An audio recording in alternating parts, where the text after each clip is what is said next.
আসলে নিজের দেশ আর প্রবাস অনেক ডিফারেন্স। নিজের দেশের যেমন গাছপালা, বাতাস, আবহাওয়া ভালো লাগে, অন্য দেশে সেই ভালো লাগাটা আসে না। তো যাই হোক, আমার বাংলাদেশকে আমি বেশি ভালোবাসি। সংসারের হাল ধরার জন্য এই প্রবাস জীবনে আসা, পাড়ি জমা। তবে একটা জিনিস, এই প্রবাসের মানুষ একটু বেশি অপচয় করে। দেখেন, আমাদের দেশে যেসব সোফাগুলো ব্যবহার করা এই দেশে একটু পুরনো হলে এগুলো ফেলে দেয়। আরেকটা মজার বিষয় হচ্ছে যে আমাদের দেশে যেই ভিআইপি পার্সনরা আছে, যা ভাইয়েরা আছে, আপুরা আছে, যে গাড়ি নিয়ে অনেক ভাব দেখায়, এই দেশে ওইসব গাড়ি দিয়ে আমরা ফুড ডেলিভারি কাজ করে থাকি।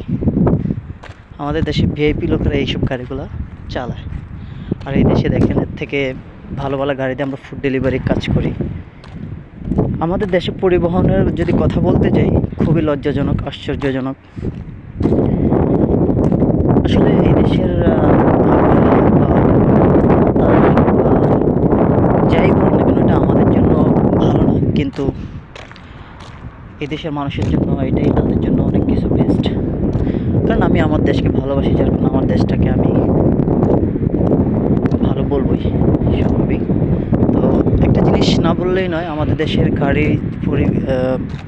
যেসব গাড়িগুলো আছে ওগুলা আমাদের দেশের তুলনায় এদেশে অনেক ভালো। আমাদের দেশে যেসব বাসগুলো চলে খুবই খুবই খারাপ, বাজে। আর এদেশে দেখেন কত সুন্দর বাস, শুধু কোম্পানি ইউজ করা হয়। পাবলিকগুলো আরও সুন্দর, আরও ভালো, উন্নত মানের।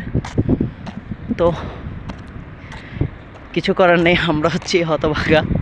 আমাদের দেশে যেরকম আছে সেটা নিয়ে আমরা চলতে হয়, কিছু করার নেই। এই হচ্ছে সৌদি আরব। অনেকগুলো কথাই বললাম। ভালো থাকবেন সবাই। আসসালামু আলাইকুম।